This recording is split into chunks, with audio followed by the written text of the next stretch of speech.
Hello, dear students. Welcome all. Welcome back to our YouTube platform, Rohit's Academy. So, guys, Supreme Court కి సంబంధించిన one of the important judgment గత recent days లో Supreme Court different kinds of situation లో అంటే constitution లో ఎక్కడైతే clarity లేదు and constitution లో ఎక్కడైతే మిస్యూజ్ అవ్వడానికి మోర్ ఛాన్సెస్ ఉన్నాయో సో ఆ విషయంలో సుప్రీం కోర్ట్ రెస్పాండ్ అయిన తీరు డెఫినెట్ గా హిస్టారికల్ అయిపోతుంది. అదొక చారిత్రాత్మకంగా సంచలనాత్మకంగా మిగులుతుంది. సో బేసికల్ గా ఈ జడ్జిమెంట్ ఒక పర్టికులర్ స్టేట్ కాంటెక్స్ట్ అయినా అది ఇండియా మొత్తానికి యూస్ఫుల్ అయ్యే విధంగా that is in the context of entire India. For suppose మనం ఇప్పుడు చూస్తే రీసెంట్ గా మనకి ఇక్కడ కనిపిస్తుంది state of Tamil Nadu versus governor of Tamil Nadu.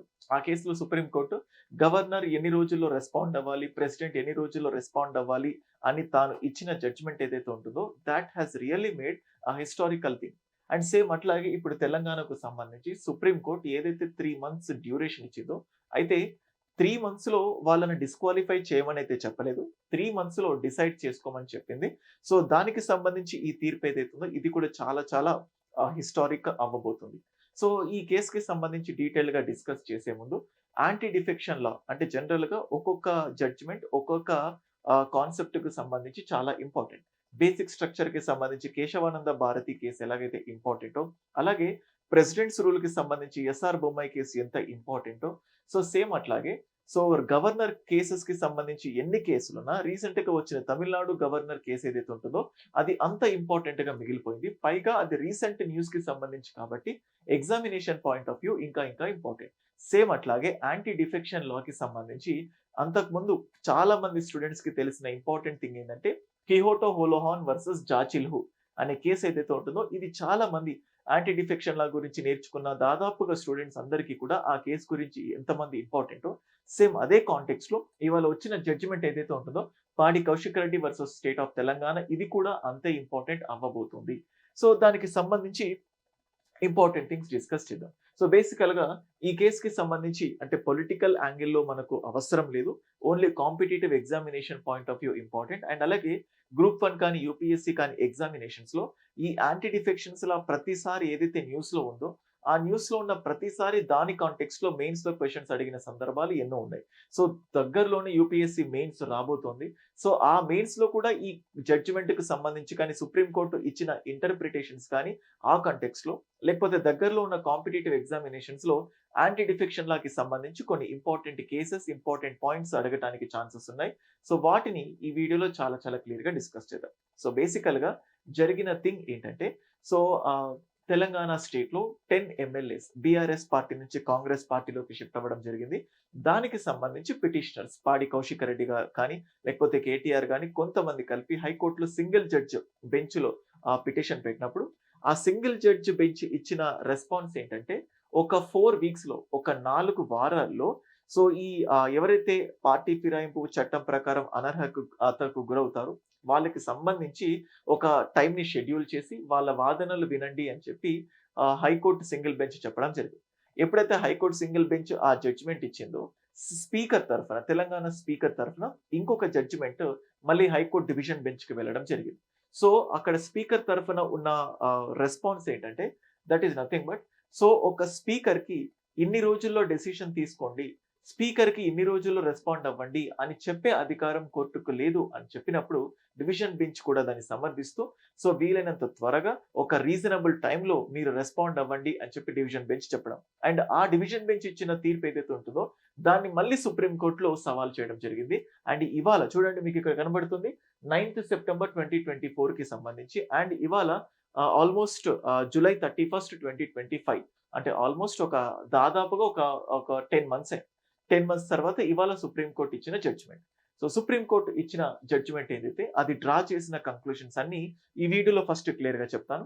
And దాని తర్వాత యాంటీ డిఫెక్షన్ లా కి సంబంధించిన కొన్ని ఇంపార్టెంట్ ఫ్యాక్ట్స్ ని డిస్కస్ చేద్దాం. సో సుప్రీం కోర్టు ఇచ్చిన ఇంపార్టెంట్ తీర్పు ఏంటంటే ఈ డిఫెక్షన్స్ ఏవైతే ఉన్నాయో యాంటీ డిఫెక్షన్స్ అంటే పార్టీ ఫిరాయింపులు పార్టీ మారడాలు ఏవైతే ఉన్నాయో ఈ డిఫెక్షన్స్ అనేటివి ఒక పొలిటికల్ ఈవిల్. సో ఒక రాజకీయ ఈవిల్ లాంటిది. సో ఖచ్చితంగా దీన్ని అరికట్టకపోతే ప్రజాస్వామ్య పునాదులు ఏవైతే ఉంటాయో అవి ఖచ్చితంగా దెబ్బతినడానికి ఛాన్సెస్ ఉంటాయి. So these defections are political evil. If we fail to combat this defections, definitely the foundations of the democracy will get undermine. So ఖచ్చితంగా ప్రజాస్వామ్య పునాదులను ఇది ఇబ్బంది పెట్టడానికి ఛాన్సెస్ ఉంటాయి. ఖచ్చితంగా దీని గురించి రెస్పాండ్ అవ్వాల్సిన టైం. అండ్ అలాగే సుప్రీంకోర్టు ఇక్కడితో ఆగకుండా సో ఖచ్చితంగా ఈ విషయంలో అంటే ఎన్నో సంవత్సరాలుగా యాంటీ డిఫెక్షన్ లాకి సంబంధించి ఎన్నో సార్లు కేసెస్ వచ్చాయి. సో మనకు చూస్తే రీసెంట్ గా అసెంబ్లీలో కూడా మన ముఖ్యమంత్రి గారు మాట్లాడిన ఒకానొక థింగ్స్ ఏంటంటే యాంటీ డిఫెక్షన్ లా పార్టీ మారడాలనేటివి ఇప్పుడేం కొత్తగా జరగట్లేదు. కొన్ని సంవత్సరాలుగా, కొన్ని దశాబ్దాలుగా పార్టీలు మారుతూనే ఉన్నారు. సో ఎవరైనా డిస్క్వాలిఫై అయ్యారా? ఎవరు డిస్క్వాలిఫై కాలేదు. అండ్ ఇప్పుడు కూడా తెలంగాణలో వీళ్ళు కూడా ఏం డిస్క్వాలిఫై కారు అని ఒక స్టేట్మెంట్ మీరు చూడొచ్చు. ఇదే పొలిటికల్ యాంగిల్ కాదు. అండ్ ఆ అసెంబ్లీలో చెప్పిన ఏదైతే ఈ స్టేట్మెంట్ ఉందో దానికి సుప్రీంకోర్టు ఆ టైంలో కొంచెం స్ట్రాంగ్ గానే రియాక్ట్ అవ్వడం మనం చూసాం. అండ్ ఇప్పుడు సేమ్ దానికి ఎక్స్టెన్షన్ గాను మనం కన్సిడర్ చేయొచ్చు. సుప్రీంకోర్టు ఇంకా చెప్పింది ఏంటంటే ఈ విషయంలో సైలెంట్ గా ఉంటే, సో మేము ఈ విషయంలో రెస్పాండ్ అవ్వకపోతే కాన్స్టిట్యూషన్ లో యాంటీ డిఫెక్షన్ లాకి ఉద్దేశించి ఏదైతే లక్ష్యం ఉందో, సో ఏదైతే దాని ఎసెన్స్ ఉందో ఖచ్చితంగా అది కోల్పోవడానికి ఛాన్సెస్ ఉంటాయి. సో ఖచ్చితంగా ఈ విషయంలో మేము రెస్పాండ్ అవ్వాల్సిందే అని సుప్రీంకోర్టు ఫీల్ అయింది. సో ఫీల్ అవుతూ సుప్రీంకోర్టు ఇచ్చిన రెస్పాన్స్ ఏంటంటే, so speaker of Telangana so ఈ యాంటీ డిఫెక్షన్ లా పార్టీ ఫిరాయింపులు ఏవైతే ఉన్నాయో సో దీనికి సంబంధించి ఒక 3 నెలల్లో సో నిర్ణయం తీసుకోండి. సో అంటే దానిపైన ఒక రెస్పాన్స్ ఇవ్వండి. నిర్ణయం తీసుకోండి అంటే వాళ్ళని డిస్క్వాలిఫై చేయమని చెప్పలేదు. డిస్క్వాలిఫై చేయకుండా ఆపమని చెప్పలేదు. ఆ నిర్ణయం ఎలా ఉండాలో కూడా చెప్పలేదు. సుప్రీంకోర్టు జస్ట్ చెప్పింది ఏంటంటే I am giving you 3 months time. ఆ 3 మంత్స్ టైంలో దానికి సంబంధించి వీలైనంత త్వరగా లేకపోతే సత్వరంగా సో తొందరగా డెసిషన్ తీసుకోండి అంటే 3 మంత్స్ లో దానిపైన రెస్పాండ్ అవ్వండి, డెసిషన్ తీసుకోండి అని సుప్రీంకోర్టు చెప్పడం కూడా మనం చూసాం. So 3 months time was given to the speaker of Telangana. So for the first time ఇది. అయితే చాలా మంది ఏమనుకుంటారంటే ఇప్పుడు నేను చెప్పాను కదా ఇది చారిత్రాత్మకమైన తీర్పు అని చెప్పి, ఇది ఫస్ట్ టైం కాదు. సుప్రీంకోర్టు కూడా అంతకుముందు మనం చూసినట్టయితే సో ఇక్కడ ఇంకొక ఇంపార్టెంట్ కేసు మీకు చూడొచ్చు. Keisham Meghachandra Singh versus speaker Manipur legislative అసెంబ్లీకి సంబంధించి 2020లో ఇక్కడ ఏం చెప్పింది supreme court rule that speaker must decide defections cases with in a reasonable time. So నేను ఇంతకుముందు ఏం చెప్పాను, సో సాధ్యమైన త్వరగా అంటే సుప్రీంకోర్టు ఈ కేసులో కూడా పాడి Kaushik Reddy versus state of Tamil Nadu Telangana కేసులో కూడా సత్వరంగా రెస్పాండ్ అవ్వండి, రీజనబుల్ టైంతో రెస్పాండ్ అవ్వండి, ఒక 3 మంత్స్ లో దాని గురించి నిర్ణయం తీసుకోండి అని చెప్పింది. సో సేమ్ ఇట్లాంటి సిచ్యువేషన్ అంతకుముందు కూడా సో ప్రిఫరబుల్లీ 3 మంత్స్ అని చెప్పిన ఇంపార్టెంట్ జడ్జిమెంట్ ఏంటంటే Keisham Meghachandra Singh versus speaker so Manipur legislative అసెంబ్లీకి సంబంధించి. అండ్ అలాగే యాంటీ డిఫెక్షన్ లాకి సంబంధించి ఇంకొక ఇంపార్టెంట్ జడ్జిమెంట్ కూడా సో నెబమ్ రబియా కేసు దీనికి సంబంధించి స్పీకర్ సో ఒక డిజేబుల్డ్ అంటే ఒక స్పీకర్ ని రిమూవ్ చేయడానికి ఆల్రెడీ ఏదైతే రెజల్యూషన్ ఇంట్రడ్యూస్ అయిందో అది ప్రాసెస్ లో ఉన్నప్పుడు ఆ స్పీకర్ తీసుకున్న డెసిషన్స్ చెల్లవు అని చెప్పేసి ఈ కేసులో చెప్పడం జరిగింది. అండ్ ఇంకొక important case Ravi S Nayak versus Union of India, ఇది 1994 కి సంబంధించిన కేసు. సో ఇక్కడ ఏం చెప్పిందంటే జనరల్ గా రీసెంట్ గా తెలంగాణ స్టేట్ లో కూడా రాజా సింగ్ సో బీజేపీ పార్టీకి రాజీనామా చేశారు అని చెప్పి మనం చూడడం. సో ఇట్లాంటివన్నీ కూడా ఆ రాజీనామాను బీజేపీ ఆమోదించడం. ఎవరైనా ఒక పర్సన్ రిజైన్ చేస్తే సో పార్టీ సభ్యత్వానికి రాజీనామా చేసినట్లు. అంటే కొన్ని సందర్భంలో రిజైన్ చేయకుండా పార్టీకి వ్యతిరేకంగా మాట్లాడిన సందర్భాలు ఎన్నో ఉంటాయి. సో దాన్ని కూడా పార్టీకి అంటే సభ్యత్వాన్ని రాజీనామా చేసినట్లుగా కన్సిడర్ చేయాలి అని చెప్పి సుప్రీంకోర్టు ఈ కేసులో చెప్పింది. Ravi Naik versus Union of India. దీనికి బెస్ట్ ఎగ్జాంపుల్ ఏంటంటే ఆంధ్రప్రదేశ్ లో రఘురామకృష్ణరాజు. సో ఈ రఘురామకృష్ణరాజు గారు ఎవరైతే ఉన్నారో ఆయన వైఎస్ఆర్ సిపిలోనే ఉంటూ సో ఆ పార్టీ సభ్యత్వానికి రాజీనామా చేయకుండా ఆయన కండక్ట్ ఏదైతే ఉంటుందో దాన్ని కూడా రెసిగ్నేషన్ లాగా ఫీల్ అవ్వాలి అని అప్పట్లో మనకు వార్తలు రావడం మనం చూసాం. అండ్ అలాగే ఇంతకుముందు చెప్పినట్టు అన్నిటికంటే famous historical judgment Kihoto Hollohan versus Zachillhu. ఈ కేసులో ప్రిసైడింగ్ ఆఫీసర్స్ అథారిటీ ఏదైతే ఉంటుందో అది జ్యుడిషియల్ రివ్యూ కిందకు వస్తుంది అని చెప్పి సుప్రీంకోర్టు చెప్పడం జరిగింది. సో ఇవి 1, 2, 3, 4, 5. సో 1, 2, 3, 4 అండ్ నెక్స్ట్ ఇంకొక 2 cases Kaushik Reddy versus state of Telangana దీనికి సంబంధించిన కేసు. సో సుప్రీంకోర్టు ఇలా 3 మంత్స్ టైం పీరియడ్ ఇచ్చి సో దాని గురించి మీరు డెసిషన్ తీసుకోండి అని చెప్పింది. And at the same time ఇది first point. So at the same time petitioners ఎవరైతే ఉన్నారో సో వాళ్ళు సుప్రీం కోర్టుకి అడిగిన ఇంకొక ఇంపార్టెంట్ థింగ్ కూడా ఏంటంటే that is nothing but so ఆ స్పీకర్ కి డెసిషన్ తీసుకోండి అని చెప్పే బదులు సో ఈ విషయంలో మీరే డెసిషన్ తీసుకోండి అని అడగడం కూడా జరిగింది. సో సుప్రీం కోర్ట్ దాన్ని సున్నితంగా నో చెప్పడం కూడా జరిగింది. అంటే సుప్రీం కోర్ట్ చెప్పింది ఏంటంటే there is something called as theory of separation of powers. Supreme Court యొక్క రెస్పాన్సిబిలిటీ ఏంటి అంటే అడ్జుడికేషన్. సో ఒక ఏదైతే తీర్పులు చెప్పడమో అది, అంతేకాని నిర్ణయాలు తీసుకోవడం, శాసనాలు చేయడం, చట్టం చేయడం మాత్రం కాదు. సో కాబట్టి సో ఇక్కడ జ్యుడిషియల్ రీస్ట్రెయింట్ అనే ఎగ్జాంపుల్ కూడా మనం చూడొచ్చు. అంటే సుప్రీం కోర్ట్ ఈ విషయంలో డైరెక్ట్ అంటే తమిళనాడు గవర్నర్ విషయంలో ఆర్టికల్ 142ని యూజ్ చేసుకొని ఆ టైం పీరియడ్ ని ఏదైతే డిసైడ్ చేసిందో సేమ్ అదేలాగా ఇక్కడ కూడా మీరు ఒక పర్టికులర్ టైం పీరియడ్ చెప్పి ఆ డెసిషన్ కూడా వాళ్ళు డిస్క్వాలిఫై అవుతారా కాదా అది కూడా మీరే డెసిషన్ తీసుకోండి అని పిటిషనర్స్ అడిగినప్పుడు, so that is nothing but ఈ పాడి కౌశిక్ రెడ్డి అండ్ ఆ గ్రూప్ ఏదైతే ఉంటుందో వాళ్ళు అడిగినప్పుడు supreme court maintained something called as restraint. So judicial restraint. అయితే సుప్రీం కోర్ట్ ఇంకా చెప్పింది ఏంటంటే సో ఒకవేళ సో ఈ 3 months పీరియడ్ ఏదైతే ఉంటుందో ఇక్కడ రెస్పాండ్ అవ్వకపోతే, డెసిషన్ సరిగ్గా తీసుకోకపోతే అడ్వర్స్ ఇన్ఫరెన్సెస్ సో కఠిన పరిణామాలు ఎదుర్కోవచ్చు అన్నట్లుగా కూడా చెప్పింది. అయితే డైరెక్ట్ గా స్పీకర్ కి కాకుండా ఎమ్మెల్యేస్ ని ఉద్దేశించి సో ఇక్కడ ఏమవుతుందంటే ఇలా డిస్క్వాలిఫై చేయకుండా సో కంప్లీట్ గా ఒక నాన్ స్టాప్ ఒక టర్మ్ అయిపోయేంత వరకు జనరల్ గా చేస్తే ఏంటంటే స్పీకర్ దీనిపైన డెసిషన్ తీసుకోకుండా అలా నిరవధికంగా సో వాయిదా వేస్తూ ఉన్నారు. ఇక్కడ సుప్రీం కోర్ట్ ఇంకొక పాయింట్ కూడా చెప్పింది. సో ఏమో that is nothing but surgery success nothing but patient died అన్నట్టు, లేకపోతే ఆపరేషన్ సక్సెస్ పేషెంట్ డైడ్ అన్నట్టు దాన్ని కూడా యూజ్ చేయడం జరిగింది. You can directly use this line. So ఇది నేను డైరెక్ట్ గా ఇండియన్ ఎక్స్ప్రెస్ కి సంబంధించిన న్యూస్ ఆర్టికల్ ఏదైతే ఉంటుందో దాని నుంచి నేను దీన్ని డైరెక్ట్ గా తీసుకోవడం జరిగింది. So operation success but the patient died అని చెప్పేసి ఇక్కడ ఏమవుతుందంటే చాలా సందర్భాల్లో యాక్షన్ తీసుకోకుండా అలా డిలే చేస్తూ సో టెన్యూర్ మొత్తం అయిపోతుంది. సో టెన్యూర్ దగ్గరకు వచ్చిన తర్వాత డెసిషన్ తీసుకోవడం అట్లాంటివి చేసినప్పుడు ఇది ఎలా తయారవుతుందంటే so operation success but the patient died అనేటటువంటి సిచ్యువేషన్ తయారవుతుంది. సో కాబట్టి ఈ సిచ్యువేషన్ లో మేము నిర్ణయం తీసుకోవాల్సి వస్తుంది అని చెప్పారు. అండ్ ఇంకొక ఇంపార్టెంట్ పాయింట్ కూడా సుప్రీం కోర్ట్ చెప్పింది ఏంటంటే బేసికల్ గా ప్రతిసారి దేశంలో ఏదైనా కాన్స్టిట్యూషన్ కి సంబంధించి సరైన ఇంప్లిమెంటేషన్స్ లేకపోయినా సో ఎక్కడైనా మిస్ మ్యాచ్ జరిగినా సుప్రీం కోర్ట్ దగ్గరికి కేసెస్ వస్తాయి. కానీ ఈ కేసు అంటే యాంటీ డిఫెక్షన్ లా కి సంబంధించి ప్రిసైడింగ్ ఆఫీసర్ చేతుల్లో పవర్స్ పెట్టడానికి మేజర్ రీజన్ ఏంటంటే సో ఆ కేసు ఏదైతే యాంటీ డిఫెక్షన్ లా ఉందో అది సుప్రీం కోర్ట్ దగ్గరికి వచ్చి సో ఆ సుప్రీం కోర్ట్ దగ్గర డెసిషన్ వచ్చేసరికి చాలా లేట్ అవుతుంది. ఇంత లేట్ అవ్వకూడదు అన్న ఉద్దేశంతోనే డైరెక్ట్ గా ప్రిసైడింగ్ ఆఫీసర్ సో వీలైనంత త్వరగా డెసిషన్ తీసుకుంటారు అన్న ఉద్దేశంతోనే ఆ పవర్స్ యాంటీ డిఫెక్షన్ లా కి సంబంధించి ప్రిసైడింగ్ ఆఫీసర్ చేతిలో పెడితే ఇలా ప్రిసైడింగ్ ఆఫీసర్ ఎటువంటి నిర్ణయం తీసుకోకుండా సో వాళ్ళని డిస్క్వాలిఫై చేయకుండా టర్మ్ మొత్తం అలాగే కంప్లీట్ చేయడం అనేది కంప్లీట్ గా అన్కాన్స్టిట్యూషనల్ అని చెప్పి సుప్రీంకోర్టు ఇంకొక థర్డ్ స్టేట్మెంట్ కూడా చెప్పడం జరిగింది. సో ఇది so and the other important things discuss చేసుకునే ముందు let us discuss some of the important points about anti defection law. So that is nothing but anti defection law. Anti-defection law. So what are the important points about anti-defection law? So general గా anti-defection law మనందరికీ తెలుసు Aaya Ram Gaya Ram culture అని చెప్తుంటాం కదా. So 1985 లో 52nd constitutional amendment act ద్వారా Rajiv Gandhi prime minister గా ఉన్నప్పుడు సో ఈ పాయింట్ ని తీసుకోవడం జరిగింది. And 52nd constitutional amendment act ద్వారానే 10th షెడ్యూల్ రూపంలో దీన్ని యాడ్ చేయడం జరిగింది. అయితే అంతకుముందు 10th షెడ్యూల్ సిక్కిం కి సంబంధించిన ప్రొవిజన్స్ గురించి డిస్కస్ చేసి ఉండేది.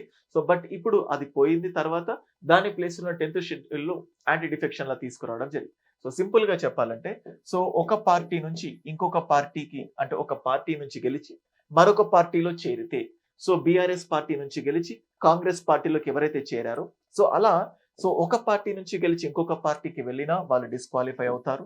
అండ్ అలాగే పార్టీ సభ్యత్వానికి సో ఎప్పుడైనా ఇప్పుడు రీసెంట్ గా రాజా సింగ్ మనం చూడొచ్చు. సో ఇండైరెక్ట్ గా తెలంగాణ స్టేట్ లో ఈటెల రాజేందర్ గురించి మనం చూడొచ్చు. ఆయన బీఆర్ఎస్ లో ఉంటూ బీజేపీకి వెళ్ళడం అండ్ మళ్ళీ బీజేపీలో కూడా కొన్ని కాన్ఫ్లిక్ట్స్ రావడం మనం చూస్తాం. ఏదైనా ఇట్స్ ఎగ్జాంపుల్ ఒక పార్టీ సభ్యత్వానికి రాజీనామా చేసిన he will be disqualified. And next party యొక్క విప్ సో పార్టీ కొన్ని ఇన్స్ట్రక్షన్స్ జారీ చేస్తుంది, విప్ ని జారీ చేస్తుంది.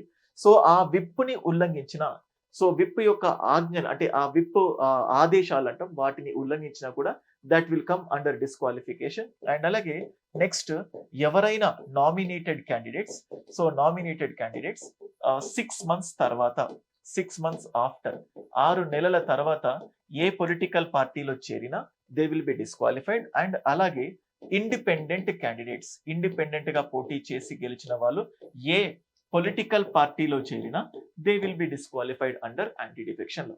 ఎందుకంటే సో ఫ్రెషర్స్ కి కొంచెం డైరెక్ట్ గా ఫాస్ట్ గా వెళ్తున్నట్టు ఉంటది. సో ఆల్రెడీ చాలా మంది చదివేస్తున్నారు కాంపిటేటివ్ ఫీల్డ్ లో ఉన్న వాళ్ళకు. సో ఈ టాపిక్ ఒక ఫాస్ట్ ఫార్వర్డ్ గా రివైజ్ అవుతుంది అన్న ఉద్దేశంతో ఈ 5 పాయింట్స్ చెప్పాను. ఒకప్పుడు 6th పాయింట్ కూడా ఉండేది, 1/3 మెంబర్స్ ఇంకొక పార్టీలో జాయిన్ అవుతే స్ప్లిట్ అనే కాన్సెప్ట్ ఉండాలి. సో కానీ సో యాంటీ డిఫెక్షన్ లో వచ్చినప్పుడు ఈ పాయింట్స్ ఉండేటివి. సో తర్వాత ఏమైపోయిందంటే ఈ 52nd అమెండ్మెంట్ యాంటీ డిఫెక్షన్ లా ఏదైతే ఉంటుందో దాన్ని సో 2003లో 91st constitutional amendment act, 91st constitutional amendment act ద్వారా కొన్ని చేంజెస్ తీసుకొచ్చారు.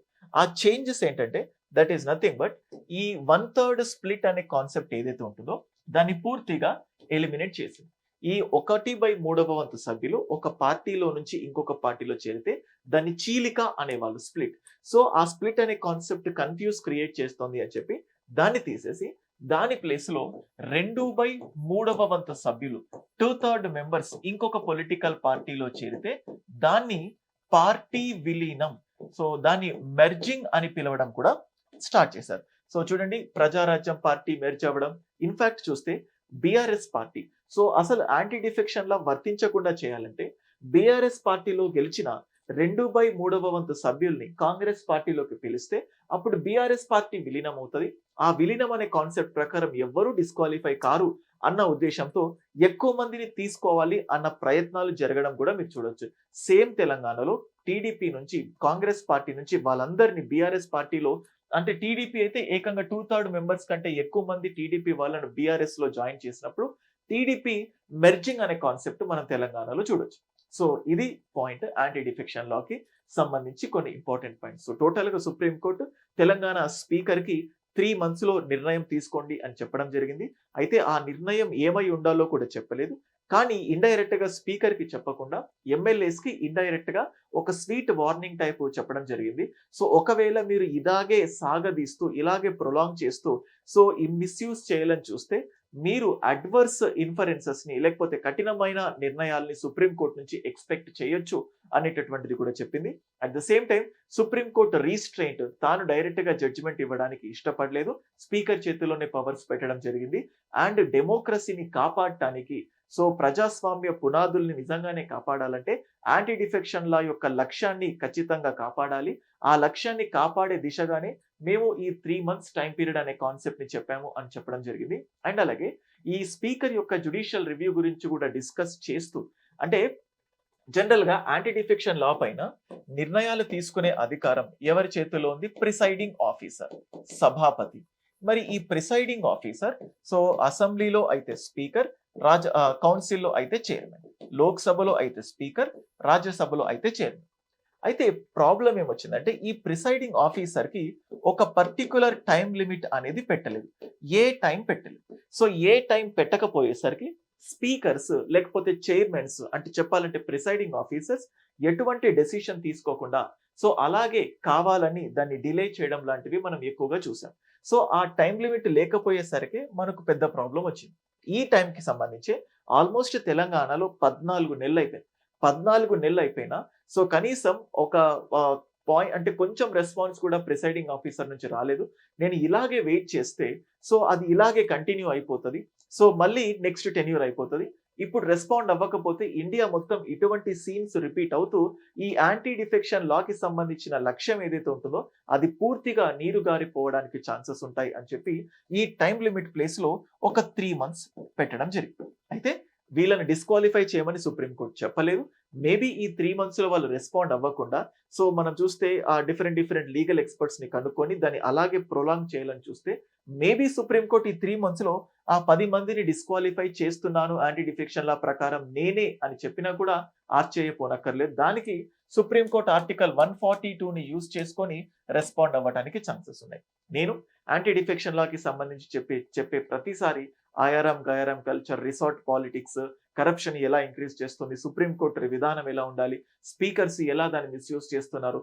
బేసికల్ గా చెప్పాలంటే ప్రిసైడింగ్ ఆఫీసర్స్ ఒక పొలిటికల్ పార్టీకి చెందిన వాళ్ళు కాబట్టి పార్టీ లైన్స్ ప్రకారమే వాళ్ళు ప్రవర్తించడానికి ఛాన్సెస్ ఉంటాయి. సో ఇది సుప్రీంకోర్టు చెప్పిన తీర్పు. ఆ అనాలిసిస్ మొత్తం మీకు మెయిన్స్ కాంటెక్స్ట్ లో హెల్ప్ అవుతుంది. అండ్ ఈ anti defection law point of వ్యూలో ఎక్కువ మెచ్యూర్ అండర్స్టాండింగ్ కి మీకు ఇది హెల్ప్ అవుతుంది. అయితే ఎగ్జామినేషన్ పాయింట్ ఆఫ్ వ్యూ ఇది ఏ ఇయర్ లో వచ్చింది, మళ్ళీ దీన్ని ఏ ఇయర్ లో అమెండ్ చేయడం జరిగింది, ఏ పాయింట్ ని తీసేశారు, ఏ పాయింట్ ని యాడ్ చేశారు. ఇంకా చెప్పాలంటే 2003లో ఇంకొక పాయింట్ కూడా తీసుకొచ్చారు. యాంటీ డిఫెక్షన్ లా ప్రకారం డిస్క్వాలిఫై అయిన వాళ్ళు ఒక మంత్రిగా కూడా కంటిన్యూ అవ్వడానికి అనర్హుడు, ఒక మినిస్టర్ గా కంటిన్యూ చేయడానికి కూడా డిస్క్వాలిఫై అని ఇంకొక పాయింట్ కూడా తీసుకురావడం జరిగింది. ఇది టోటల్ గా యాంటీ డిఫెక్షన్ లాకి సంబంధించి ఎటువంటి టైం పీరియడ్ లేదు. అయితే supreme court Kihoto Hollohan versus Zachillhu ఈ కేసులో చాలా క్లియర్ గా చెప్పింది, జుడిషియల్ రివ్యూ స్పీకర్ డెసిషన్ అనేది జుడిషియల్ రివ్యూ కిందకి వస్తుంది. అండ్ ఇవాళ ఈ కేసులో కూడా పాడి కౌశిక్ రెడ్డి కేసులో కూడా స్పీకర్ అనేది ఒక జుడిషియల్ ఇమ్యూనిటీ లేదు, ఆయనకి ఎటువంటి ఇమ్యూనిటీ లేదు. ఒకవేళ అక్కడ ఏదైనా ఇల్లీగాలిటీ ఉంటే సో ఖచ్చితంగా మేము రెస్పాండ్ అయిపోయి సరైన డెసిషన్ తీసుకుంటాము అని సుప్రీంకోర్టు రెస్పాండ్ ఇవ్వడం జరిగింది. సో అది అంటే కొంచెం డిఫరెంట్ గా చెప్పడానికి ట్రై చేశాను. సుప్రీంకోర్టు ఏదైతే ఇంటర్ప్రిట్ చేసిందో ఆ జడ్జిమెంట్ మొత్తం చెప్పే విధంగా. సో అంటే ఒక కాంటెక్స్ట్ లో సుప్రీంకోర్టు యూజ్ చేసిన లైన్స్ ఏంటి, సో ఆ theory of separation of powers, judicial restraint ఎందుకు యూజ్ చేసుకుంది, సో అంటే కొంచెం మెచ్యూర్డ్ అండర్స్టాండింగ్ తో ఈ ఆర్టికల్ చెప్తే బాగుంటుంది, జస్ట్ ఫ్యాక్ట్స్ చెప్తే బాగోదు అన్న ఉద్దేశంతో కొత్తగా ట్రై చేశాను. I hope definitely this video is helpful for you. నేను ఏదైతే చెప్పానో అది ఖచ్చితంగా మీకు హెల్ప్ అయిందని అనుకుంటున్నాను. అండ్ ఈ కేసెస్ ఏదైతే ఉన్నాయో ఆల్మోస్ట్ 1, 2 అండ్ అలాగే సో 1, 2, 3, 5, 6 సో 6 కేసెస్ ని ఇక్కడ నేను డిస్కస్ చేయడం జరిగింది. సో ఇది యాంటీ డిఫెక్షన్ లాకి సంబంధించి ఒక 5 ఇంపార్టెంట్ కేసెస్. తమిళనాడు గవర్నర్ ఏంటంటే జస్ట్ ఎగ్జాంపుల్ లాగా. సో మళ్ళీ చెప్తున్నాను, SR Bommai case presidents rule లో ఎంత చారిత్రాత్మకమైన జడ్జిమెంటో సో యాంటీ డిఫెక్షన్ లాకి సంబంధించి కూడా ఉన్న చారిత్రాత్మక జడ్జిమెంట్స్ లో ఇది కూడా one of the historically important judgement. So ఈ వీడియో నచ్చితే ఖచ్చితంగా వీడియోని లైక్ చేయండి అండ్ మీ ఫ్రెండ్స్ కి షేర్ చేయండి, ఛానల్ కి సబ్స్క్రైబ్ చేసుకోండి. Thank you guys.